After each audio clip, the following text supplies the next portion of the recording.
everybody. This is Allan Feldman from the Laguna Woods Democratic Club.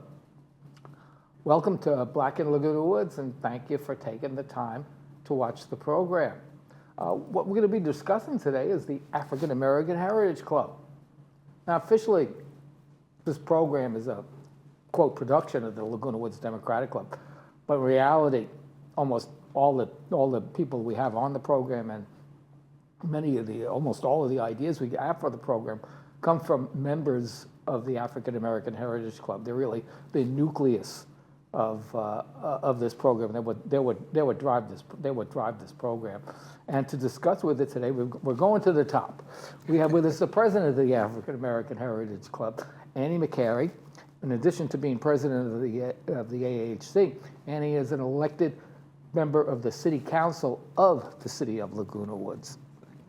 And also, we're still right at the top, we have the vice president of the African American Heritage Club, Willie Phillips, who is also the vice president of the group Community Bridge Builders in Laguna Woods. So I want to say welcome, of course, to both of you. Thank you so much for being here. And we're doing this the Monday after Thanksgiving.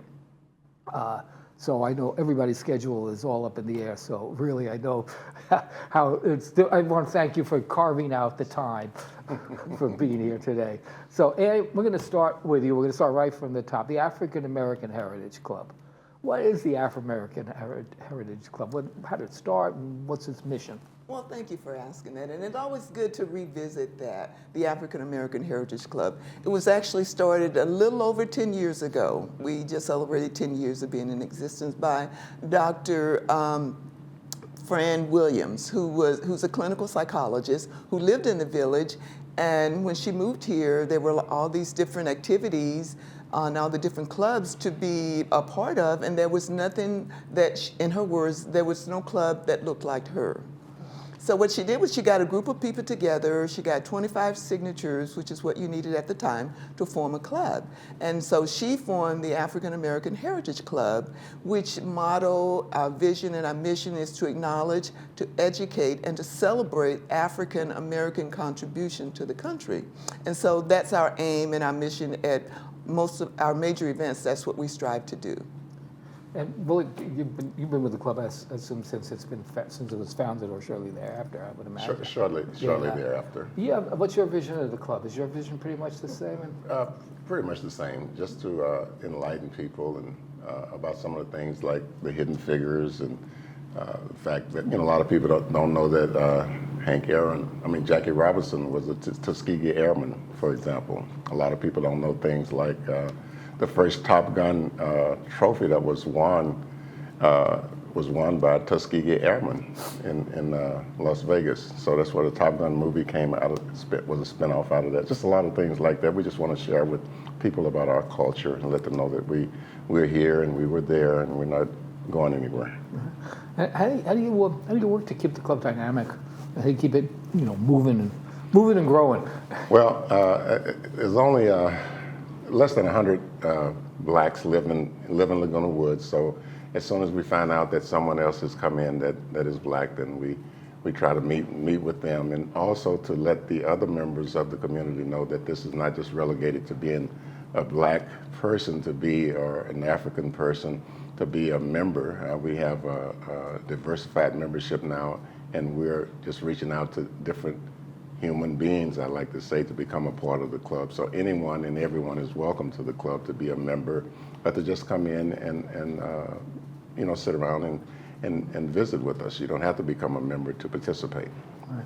And I'd like to just add to that, and in addition to what Willie said, is we celebrate our heritage, which includes the way we dress, the foods we eat, the language we speak, colorfulness. It's our heritage, and that's what we celebrate. And anyone who is willing to come and celebrate that with us, we invite them to the club because that's our heritage. Yeah.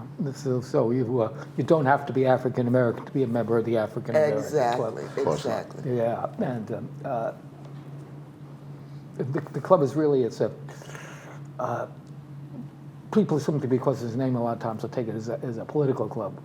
But you very rarely delve into politics. Our club is not a political club, and Yeah. it's not a religious club. So we don't do programs that are religious based. We don't do programs that are politically based. Right. Yeah. That was one of Dr. Friend's really, really strong stipulations. Oh, it's a stipulation for this show, for this program too. Although sometimes, let's face it, we do delve. We delve into politics, but it's not a political show. It is it's a show. The whole idea, I think, is to share the culture. Yes, Share the and we have culture. members in our club that have different faith backgrounds, different political affiliations, and so if we make our focus about our heritage, then that includes everybody. When we go to religion or when we look at politics, then we're excluding some of our members, and we don't want to do that. Right. And I think I'll get off this my little soapbox here in a minute. But I think what people don't understand, and which I didn't understand in the back of my brain, but I didn't understand in the front of my brain before I did this program, is there's a great diversity amongst people, African American people, who even here you say right, there's less than 100 people. I think in all of Orange County the population is less than 3%. Yes. But there's people like I know you say. You told me you've come from a place, if I said rural, it would be too big a word from where you came from. And Willie, I know you came from, I think, Mississippi, if I'm not correct. Louisiana. You guys came from the rural South, but there's many members who didn't come from the rural South. Exactly, yes. You know, everybody seems to think everybody's a monolith. You all share everything together, But we do share a heritage. yeah, we share a heritage. Exactly. We share that heritage. Exactly. Yeah, so now you guys are kind of famous for your events. Yes. around town, and I know you have a couple coming up which we want to talk about, and I guess we'll go in chronological order because that's the best way to do it. The first one is you have a Kwanzaa celebration coming up. Yes. First of all, what is Kwanzaa? A lot of people don't really know what Kwanzaa is. They heard it, but they don't know what it is. Kwanzaa is a Swahili word meaning first fruit. And Swahili is just one of the many languages that are spoken in Africa. So it means first fruit. It was started back in, I believe, the early 60s, and it was developed out of all of this stuff around the Watts riots. There was a professor at Cal State Long Beach, a professor of African Studies, who got a group of people together to come up with ways to bring our people together in harmony and some principles that we could all live by. And so he developed the concept of Kwanzaa. And Kwanzaa is not tied to any religion. It's not a holiday. It's a 7-day celebration where people,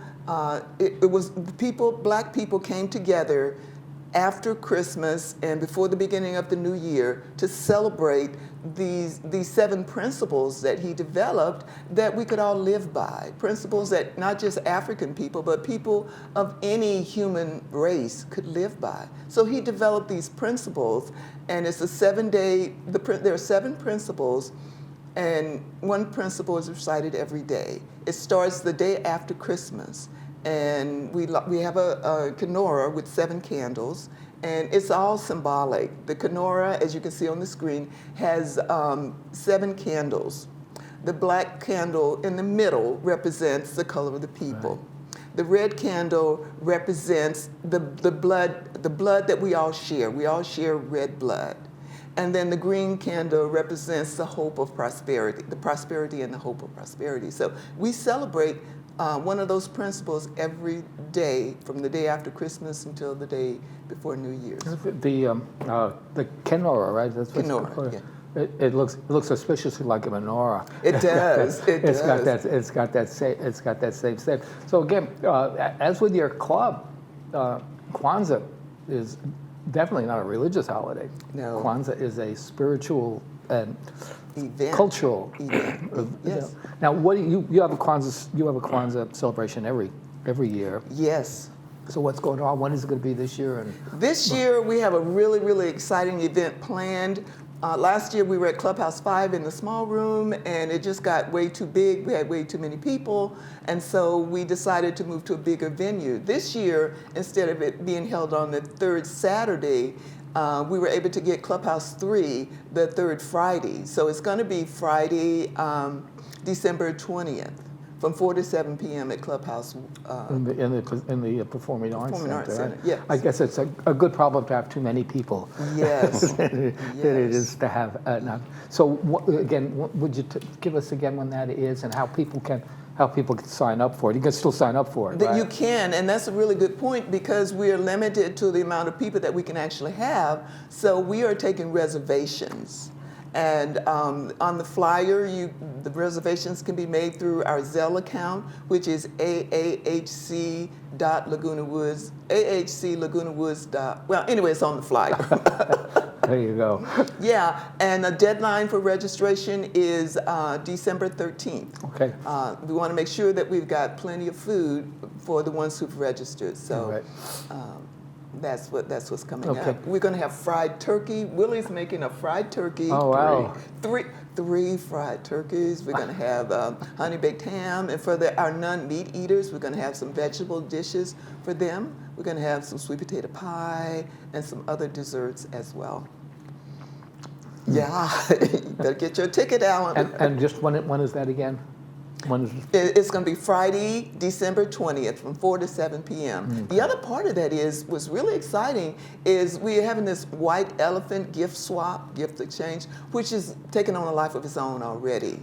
People bring a gift and then you can steal a gift. So we're going to have that again, the gift stealing. And we're asking people, if you want to participate in that, it's not mandatory. If you are participating, please bring a gift valued at least $20 so that everybody gets, a decent gift. Right. Okay. I know that'll be a lot of fun. Your events are always great. They're always crowded. They're always great. Now, Willie, let's move to you because I know that you are kind of helming I guess it's the next event that the African American Heritage Club is closing, and that's to see a movie about Harriet Tubman.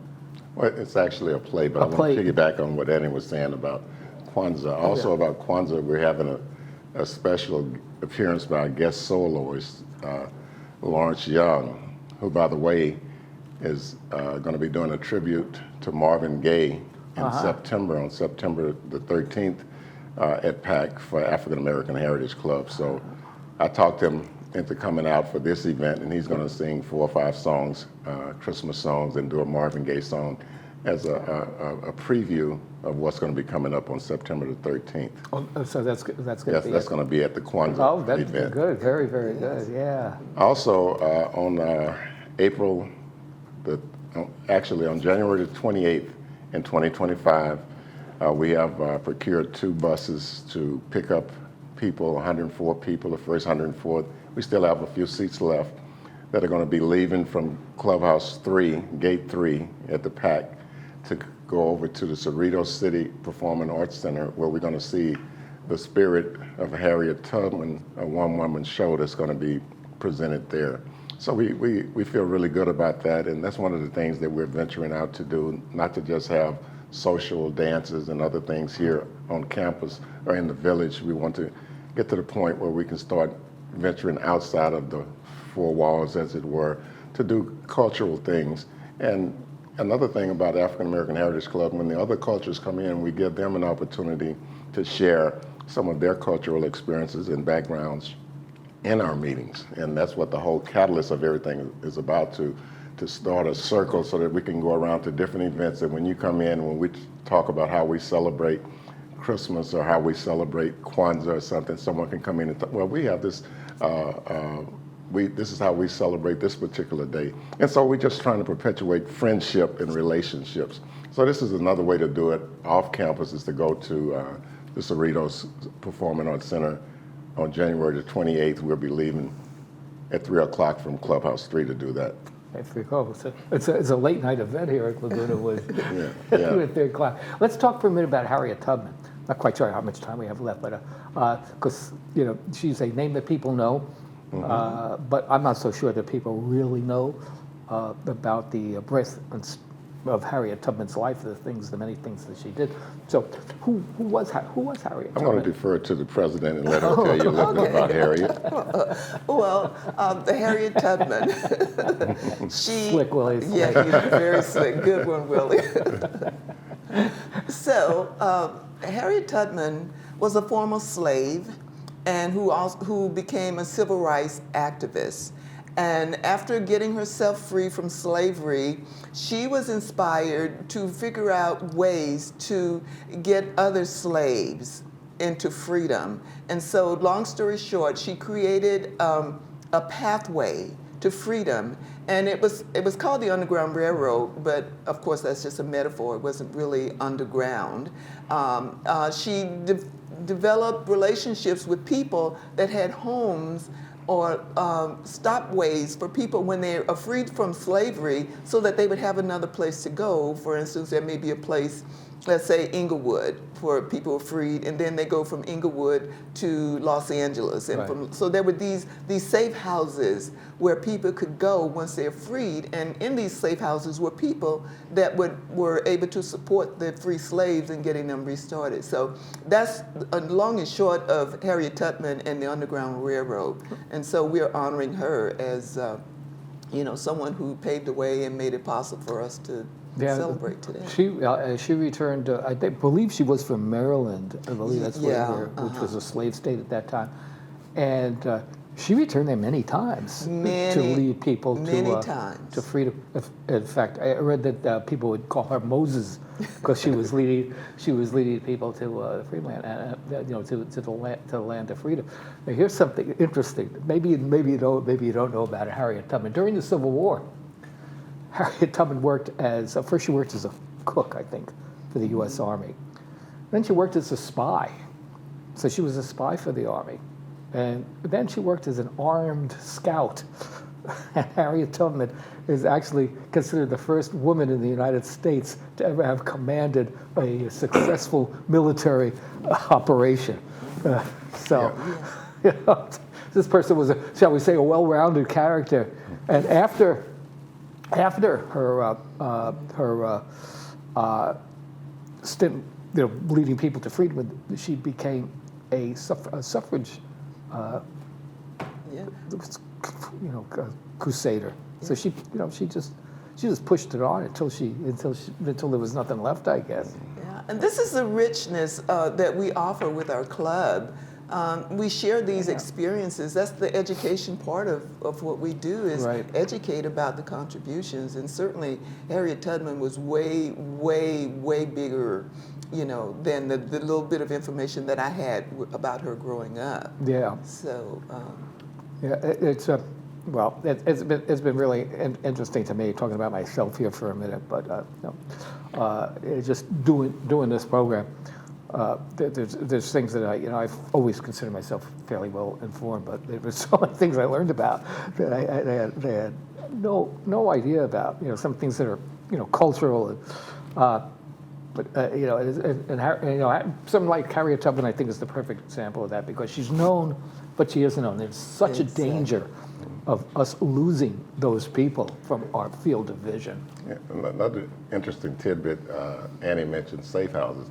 A lot of the safe houses along the railway, the Underground Railway, were homes of white people, where they would let the slaves come in, and she would house the slaves there. They would feed them, and they would lie about whether they had them there or not when the rebel troops would come through. So all of these things we're weaving them together so that we can learn that when we talk about a systemic racism, everyone doesn't fall under that. You know what I mean? So it's good to tell the story truthfully and holistically, and you can find out that there was a lot of love and there was a lot of brotherhood amongst all of this hatred and racism that was going on. So we bring out the true aspects of the story so that we can just see where we came from, and we can have a better handle on where we are going if we know where we came from and how we got here. Yeah, it's again, that's an interesting dichotomy also because we'll really, as a society, be difficult to move along from that unless we admit that there is racism and that it does exist. We have to admit that it does exist.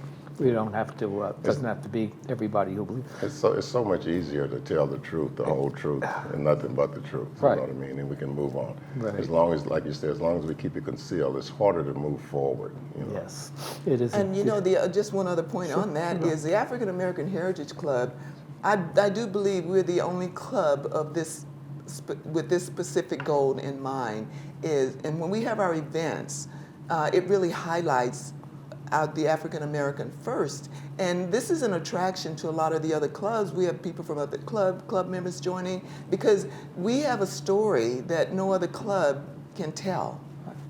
And so it attracts people, and like Willie said, you know, our events are all inclusive, no one is excluded, and so we invite everyone to share in our heritage. Yeah.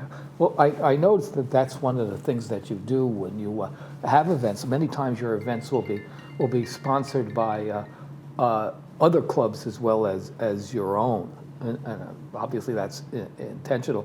But how has that worked? I mean, has that been successful? Has that been successful for you when you reach out? You finding that people will respond? Well, we've done collaborations with, you know, community bridge builders and other clubs. We put on events together, and we move around. I've gone to a few clubs, and Annie goes to clubs all the time and speaks, and then the presidents and different members of the other clubs will come to African American Heritage Club meetings and speak about their culture. We want to hear their story too, because every people has a unique history and they have a unique story that needs to be heard. And we just try to set a platform up whereby we can listen at least twice as much as we speak, so that we can hear what's going on as well. Yeah, that's important. Now I know that you guys you don't you know, your plans don't end with the Harriet Tubman movie. You know, you're already working on things that are going on into the future. So what do we have? What's the AAHC have planned for itself and for others? On April the 19th, we're putting on an event at PAC where we're going to have two bands, the big band and DW3 are going to be playing at PAC on April the 19th, beginning at 7 o'clock. So we're going to have a big event over there, and these flyers will be circulated around. This is going to be a two-band event for the price of one. It's going to be a really nice event. And also we have our annual Juneteenth event that's coming up on June the 20th this year? Yes. June the 20th this year. We're going to have, as usual, we're going to have band, we're going to have food, we're going to have dancing, we're going to have, and it's going to be about We Were There Too. It's World War II. Because this 2025 is the 80th anniversary of World War II. Right. So we're saying World War II, we were there too. And so our theme is going to be mainly about the African American contributions to World War II, which no one is really aware of. But many people are not really aware. Yeah, no, you're right. I know Willie mentioned the Tuskegee Airmen and the Jackie Robinson. And, you know, very few people know that Jackie Robinson was also court-martialed when he was in the Army. He was stationed in Texas, and he was a lieutenant, and it was on a bus. Somebody told him to get the back of the bus. He said, "I ain't going." Yeah. So your Juneteenth. Is that your big event? That always seems to be the biggest. That's our grand event. Yeah. Yes. That is. And that one sells out very quickly. I know it does. It always does. It always does. You always have great entertainment at those. And who picks the entertainment? Will you involved in that? I know you're kind of the executive producer of. Well, it's a collaborative effort. Yeah. You know, but usually I'm involved, Annie's involved. There's a board, there's a committee for each event, and that committee is responsible for picking the entertainment for that particular event. Another thing that I found out while I was doing research for this Juneteenth was we all know about George Patton, right? Yes. His tanks, his Panthers. The Tuskegee Airmen, I think it was the 421st Division or the 463rd Division, had a division in Peyton's Panthers, and they were called the Black Panthers. So the first Black Panthers were really a tank brigade under George Patton. It wasn't, Huey Newton. That's not where the original Black Panther thing came from. It came from under George Patton. Things like this is what will be brought out when we have these events. Yeah, it's a real cultural deep dive. Yeah. I mean, really. Yeah. And you get all those things. How many events do you put on a year, would you imagine? Well, heretofore, we've had 2 major events, but that's all archaic. That's history now. This year we're going to have 6 major events coming up in 2025, and we're moving onward and upward. And there's so many social events, and they're so well produced that we're looking to do different things. Like field trips. Yeah, field trips and educational really? stuff, educational pieces and self-help pieces. And when we do the events at PAC, I'm told that they're lucrative financially, so we're going to be contributing money to the foundation and different other clubs or charities around that help the people here in the village. So we're looking to do all of those type of things. Being members of the community, being participants. To help in the So community. I think we're pretty much out of time right now. So once again, I just want to thank you so much for being here. Really, you guys are here all the time. Whenever we need people, McCary and Willie Phillips. Well, we love working with you, Alan. It's a joy. And we're retired. That's so am I. But it's a pleasure. It really is. Thank you. And it's just been a great learning experience for me. But I want to wish everybody a very happy holiday season. Christmas and New Year's coming up. Hope everybody has a great time, and hope all the world's problems are solved by the time we get to our next show. It's not likely to happen, but we'll hope. We're hopeful. We'll hope. Thank you very much. Thank you for watching us. We really appreciate it.